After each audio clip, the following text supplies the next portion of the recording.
Hi everyone, नमस्ते सबको। आज रसोड़े के कमाल में मैं पूजा अग्रवाल बनाने वाली हूँ घर की मलाई से घी, जो कि बहुत ही इजी रेसिपी है और 30 to 35 मिनट्स में ये घी बन के तैयार हो जाता है और बहुत ही हेल्दी रहता है बच्चों के लिए या घर में हमारे खुद के लिए, क्योंकि आजकल हर चीज़ मिलावट वाली है। तो एटलीस्ट हम कुछ एफर्ट करके कुछ ट्राई कर सकते हैं जिसमें हम घर का खुद से घी बना सके। तो if you want to know the recipe, if you want to learn, then please join. मलाई से घर का देसी घी, शुद्ध घी कैसे बनाया जाता है, और बहुत इजी होता है, लेकिन कुछ लोगों को आता नहीं है। कुछ लेडीज़ बनाना चाहती हैं लेकिन कुछ समझ में नहीं आता, किसी का कुछ प्रॉब्लम हो जाता है। कोई कहता है कि मक्खन नहीं निकल पाता, और कोई कहता है छाछ नहीं बन पाता, या मेल्ट नहीं हो पाता, मक्खन अच्छे से बाइंड नहीं हो पाता। तो उस सब प्रॉब्लम को डिस्कस करते हुए आई will show you how I extract ghee from cream, from मलाई। तो ये जो गाय के दूध की मलाई है मेरे पास, और ये मलाई इसमें कुछ नहीं डाला गया है। इसको सिंपली मैंने, ये देखिए, ये कंटेनर दिख रहा है आपको, ऐसे एक कंटेनर के अंदर मैंने मलाई जमा करके रखी थी फ्रीज़र में। तो ये कम से कम 20-25 डेज़ की मलाई है गाइस। और इसको मैंने, I have just put it into a container. What I have done is I have just melted it, taken it out from the freezer, melted it, and now I have put it into this thing. Now what I'm doing is, मैं इसको कोसा, यानी कि कोसे से 1 point गर्म ज़्यादा कर रही हूँ। इसको बहुत ज़्यादा गर्म नहीं होना चाहिए और बहुत ज़्यादा ठंडा नहीं होना चाहिए। तो कोसा जैसे बोलते हैं ना, सुहाता सुहाता, जिसमें आपकी उंगली चला जाए, उससे 1 पॉइंट गर्म। अगर आप सोच रहे हैं मेरे हाथ पे क्या लगा है, तो मेरे हाथ पे कुछ ख़राब चीज़ नहीं लगी है। जस्ट दैट मैंने अभी आटा लगाया था, तो वो हाथ मैंने अभी वॉश नहीं किया है, क्योंकि आई थॉट ये पहले कर देती हूँ। तो आटा लगा हुआ है, अभी मैं वॉश कर लूँगी उसको। अब इसके बाद what is the next step. Basically हमको, जैसे हम दही जमाते हैं, जैसे हम कर्ड जमाते हैं, वैसे ही हमको ये जमाना है। ठीक है, तो मैं क्या कर रही हूँ, मैं कर्ड निकाल रही हूँ। और जैसे दही में हम जामुन देते हैं, बहुत थोड़ा सा इसके अंदर डालेंगे हम, तो लगभग, ये मैं आपको दिखाती हूँ, ये 1/2 टीस्पून कर्ड है, प्योर कर्ड 1/2 टीस्पून, ये मैं इसके अंदर डाल रही हूँ। ठीक है, और इसको मैं जस्ट 2 बार ऐसे हिलाऊंगी। ठीक है, ऐसी जगह पर रख दूंगी जहाँ पे इसको कोई टच ना हो। तो जैसे दही जमता है वैसे ही इसको हम जमाने के लिए छोड़। तो घर का घी बनाने के लिए जो हमने मलाई सेट की थी, लाइक सेट कर्ड, वो मैंने 6 to 8 आवर्स तक फ्रिज में रखी है। और फ्रिज में रखने के बाद वो जम गई है। ये देखिए, एकदम दही जैसे सेट हो जाता है, ऐसे ही ये सेट हो गई है। ये देखिए, स्पून में इसके अंदर डाल रही हूँ तो it is quite tight. Okay, और उसको मैं निकाल के दिखाती हूँ। तो जैसे दही बन जाता है, एग्जैक्टली वैसे ही ये बन गई है हमारी मलाई।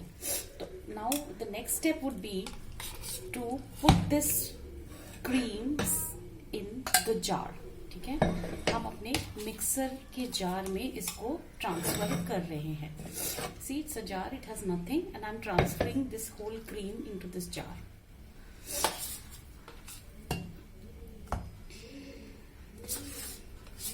So depending upon the size of your jar, if you have a small jar, तो उसके अंदर आप 2 बारी में ट्रांसफर कीजिए, बिकॉज ये मलाई ज्यादा है। बट मेरा जार बड़ा है, I am using the bigger one, जो 3 अटैचमेंट्स में से सबसे बड़ा वाला जार था, आई एम यूजिंग दैट।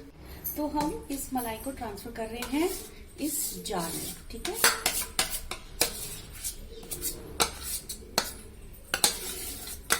कुछ भी बचना नहीं चाहिए।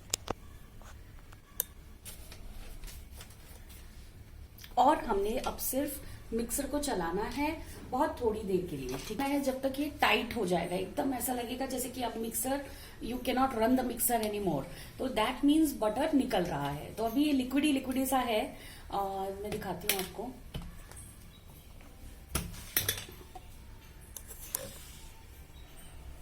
सी, ये एक क्रीम बन गया है। और इफ यू नोटिस, तो साइड से it is not touching the mixer, so it is more और लेस लाइक अ क्रीम, एकदम विप्ड क्रीम, अ टाइटर क्रीम। थोड़ी देर और, बस आई थिंक 5-8 मिनट्स में ये निकल आएगा। अगर आप देखेंगे क्लोजअप से मैं दिखाऊं और इफ इट इज विजिबल तो इसमें दाने दाने आपको दिखाई देंगे, है ना। सो सी मैं जार निकाल लेती हूँ, फिर आपको दिखाती हूँ। ओके, कैसा बटर अलग हो गया और पानी जो है अलग हो गया। अब हम इसको बाइंड करेंगे, will bind it into one ball.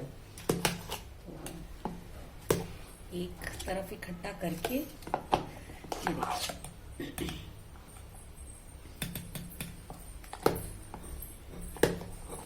और जैसे जैसे आप बाइंड करते जाएंगे पानी अलग होता जाएगा और पानी अलग हो जाएगा और मट्ठा अलग हो जाएगा और मक्खन अलग हो जाएगा। मट्ठा मीन्स बटर मिल्क जिसको बोलते हैं ना, ये वो है, बटर मिल्क आ गया आपका। बट ये बहुत चिकना होता है, so for all the health freaks इसको वो बटर मिल्क लेके इसमें जीरा नमक डाल के मत पी जाना, बिकॉज इसके अंदर बहुत बहुत घी होता है, बहुत बहुत बटरी होता है, बहुत फैट होता है इसके अंदर, which is a good fat because ये होममेड है, no doubt. But still if you are health conscious, you are on diet, then you should not have this buttermilk. That's my suggestion. But हाँ, बच्चों को दीजिए, कढ़ी बना लीजिए इसकी, तो वो भी अच्छा। ये देखिए मैंने बाइंड किया इसको, और ये एक पूरा जो मक्खन का एक वो होता है ना, बटर का एक सर्कल, उसमें स्कूप उसमें बन गया है। सो अब मैं इसको घी बनाने के लिए उसी सेम कंटेनर को यूज कर रही हूँ। हम दूसरा बर्तन गंदा नहीं कर रहे हैं, तो इसी में मैंने ये इसको निकाल दिया, इसी में घी बन जाएगा। ठीक है,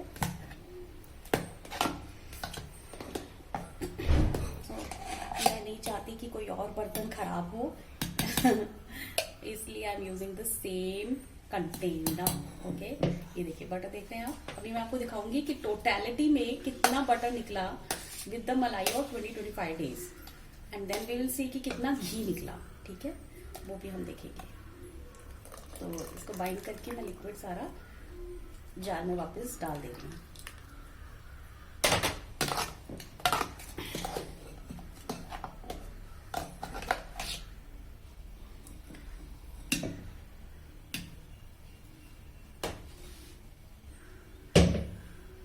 नाउ बिकॉज हम मक्खन बनाना नहीं सीख रहे हैं, हम मलाई बनाना सीख रहे हैं, so I will tell you what is the next step.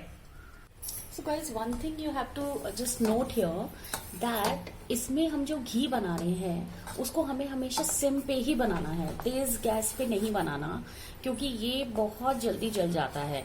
तो इसका सबसे नोटिंग पॉइंट, सबसे ट्रिक पॉइंट यही है कि हमें गैस स्लो रखना है ऑल द टाइम। तो जब तक घी नहीं एक्सट्रैक्ट होता गैस हमेशा स्लो ही रहेगी, गैस तेज नहीं करनी है।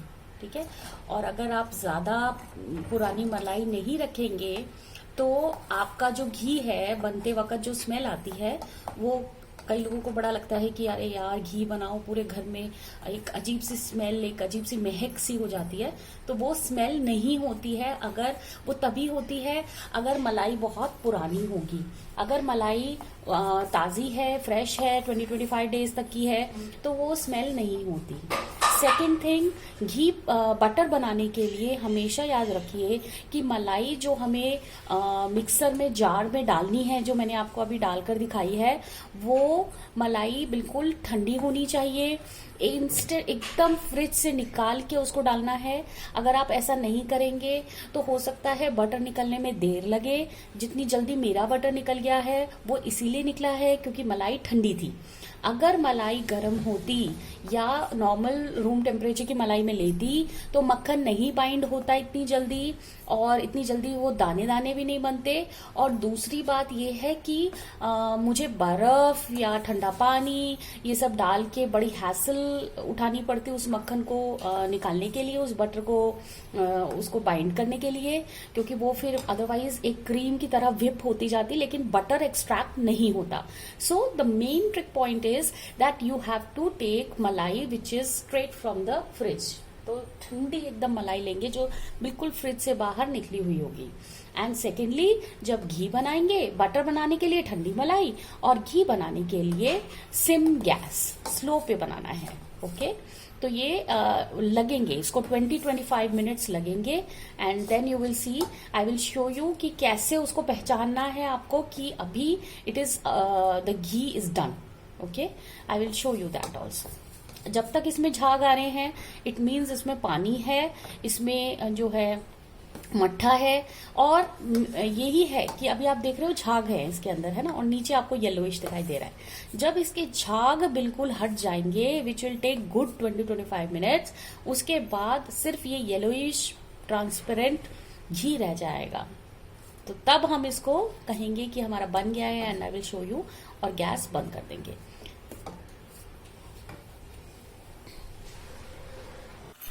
ये देखिए 15 मिनट्स के बाद, 15 मिनट के बाद ये कुछ ऐसा दिख रहा है। इसको मैंने सिम पे रख के छोड़ दिया था, और लगभग 10 मिनट हो गए, तो मैं आई हूँ दोबारा इसको देखने के लिए। वैसे इसको हिलाते रहना चाहिए, लेकिन अभी मैंने देखा है कि ये देखिए झाग जो है, जो हमने फर्स्ट स्टेज में देखे थे, बहुत ज़्यादा थे, पूरा दिख ही नहीं रहा था। अभी you can see this yellow ghee, but झाग अभी भी है।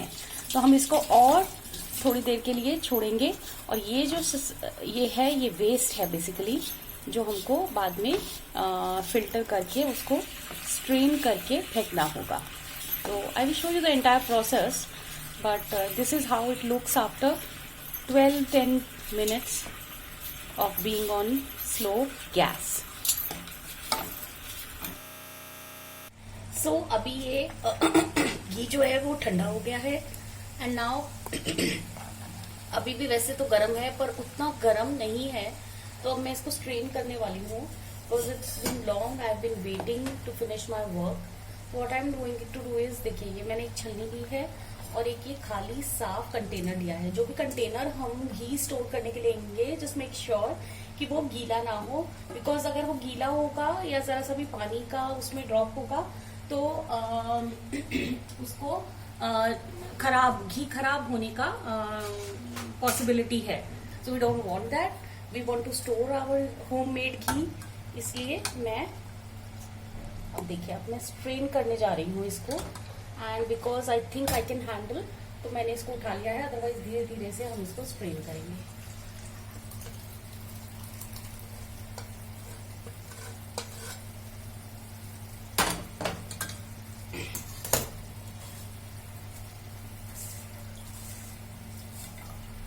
ये वेस्ट है, मैं इसका कुछ यूज नहीं करती हूँ, so I am going to throw it. या तो मैं गाय को दे देती हूँ ये, या फिर मैं जो है इसको थ्रो कर देती हूँ, फेंक देती हूँ, बिकॉज हमारे घर में इसका कुछ यूज नहीं हो पाता है। एंड इसको प्रेस करके बहुत ज्यादा नहीं निकालना, ये चीज ध्यान रखिए, इसको बहुत प्रेस करके नहीं निकालना। रीजन कि इसके अंदर पॉसिबिलिटी है कि थोड़ा छाछ या मट्ठा हो, तो we don't want any water to get into our ghee. तो इसलिए अगर इसमें पॉसिबिलिटी हो, अगर कुछ रह गया हो बाई चांस, तो we are not going to press it and squeeze all the ghee. ठीक है, तो ये वेस्ट है, इसको मैं छोड़ दे रही हूँ। And now I will show you the ghee. तो ये देखिए, प्योर गाय का घी दिख रहा है आपको, कितना ट्रांसपेरेंट है, कितना प्योर है। तो जरूर ट्राई कीजिए how to extract ghee in just 4 easy steps, and anybody and everybody can do it at home. So eat healthy and be fit. Bye.